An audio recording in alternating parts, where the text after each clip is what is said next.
Hey guys, Mrs. Hoskins here. I wanted to take a chance to share with you some books that I think you'll have access to over the next couple of weeks. There are going to be several of these videos. This just happens to be the first one that I'm making from my home library. So I am using books that I already own, and I wanted to share with you. They are both things that I think that you'll be able to get your hands on. And so I hope that they're things that you're interested in. And if not, there will be more down the line. So the first one that I want to share with you today is called The Darkest Minds. The Darkest Minds is by Alexandra Bracken. It does have a movie that came out in the last few years, so you may have seen it or heard about it already.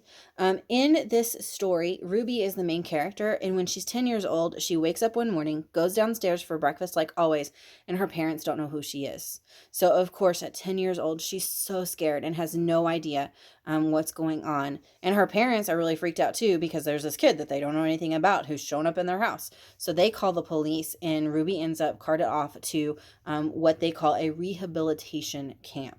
And so these rehabilitation camps are set up because all of the kids under a certain age have contracted some sort of illness, and they either die from it or they gain some sort of supernatural ability of sorts.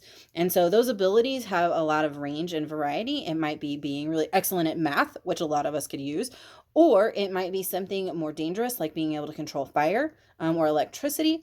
In Ruby's case, she's able to influence your mind. And so that is an ability that is considered pretty dangerous. So she is able to use that ability, though, to convince them when she goes into the camp that she's just good at math. So she stays pretty safe while she's there in harsh conditions, don't get me wrong. But when we meet back up with her again after the beginning of the story, she's 16 and trying to maybe figure a way out of this camp so that they can they being the teenagers, make a difference in the world and get things back to a better place where the adults aren't so scared of the kids. So I highly recommend The Darkest Minds. It's an excellent series. There are 3 books in the main series, and then there is a new series that has come out that is about one of the characters in this one. Pulled that one off my shelf. This one is The Darkest Legacy. So if you've already read the Darkest Mind series but haven't read The Darkest Legacy, The Darkest Legacy is about Suzume and picks up several years after the end of the first series. So those are a couple of things there. They are available, or The Darkest Minds at least, is available on Hoopla through the Rolling Hills Library. So that ebook is available through them. You can sign up for their e-card so that you can gain access to that. Hoopla is really awesome because you don't have to wait to be able to check something out. You just have a limit of how many things per month you can check out. So I highly recommend The Darkest Minds. The next one is a little bit older. I want you to bear with me while I talk about it because it's one of my favorites. Anne of Green Gables. It is by L.M. Montgomery, Lucy Maud Montgomery. It was written quite a while ago, you guys. Which the beauty of that is that it means it's part of the public domain, and we can read it in online. There's lots of free copies of it. I'm going to link one for you in the description of this video. You can also get audiobooks of this for free.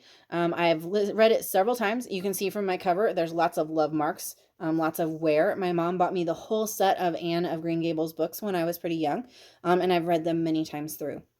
You guys, Anne is an orphan and she lives in Canada many years ago.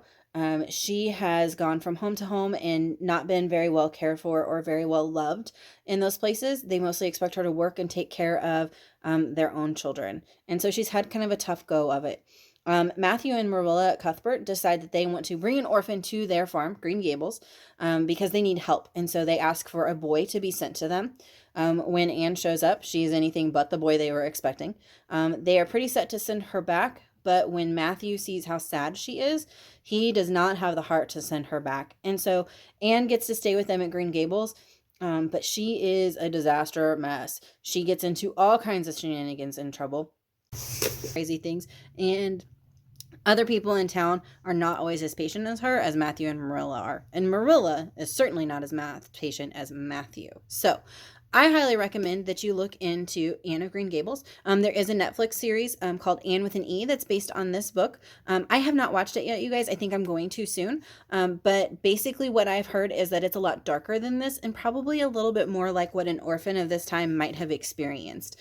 And so know that they are a little bit different. And it does take a little bit more patience maybe to get into Anne of Green Gables, but she's a great character and I really love her. And so I wanted to share her with you guys today, even though I know that she may not be just right for everybody.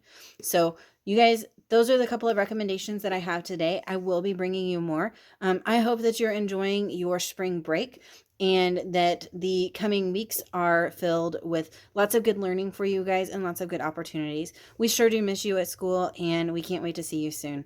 Thanks. Bye.